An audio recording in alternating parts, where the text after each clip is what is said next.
Le Louvre de Renoir, c'est une animation qu'on propose en début de parcours. Les artistes vont au Louvre pour faire de la copie et comprendre la technique des artistes, comment la lumière est posée, comment le tableau est construit. C'est le lieu de formation des artistes qui, évidemment, se rendent à l'école des beaux-arts, mais avant tout, il faut regarder des œuvres et des œuvres. Alors Renoir, en plus, c'est très particulier puisque dès l'âge de 3 ans, ses parents ont quitté la ville de Limoges où Renoir est né. Et il s'installe à Paris dans un petit appartement qui est construit absolument au pied du Louvre.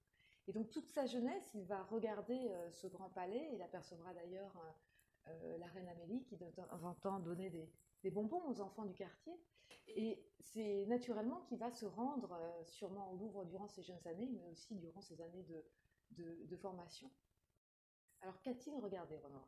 Eh bien absolument tout le monde, les classiques, la peinture de Titien, ses contemporains comme Courbet, et bien évidemment le maître absolu du paysage qui était le Grand Corot.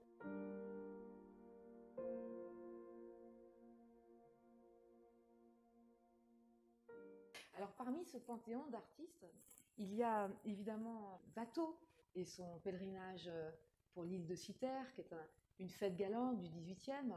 Il va regarder évidemment Titien pour sa lumière, sa palette chaude, ce goût aussi de la construction du tableau et de la scène autour de la thématique des repas et des déjeuners. Et puis, il va regarder les antiques, bien évidemment, ces Vénus, notamment celles qui sont faites par Praxitèle. Ces artistes et ces chefs-d'œuvre, il va toutefois y revenir tout au long de sa vie.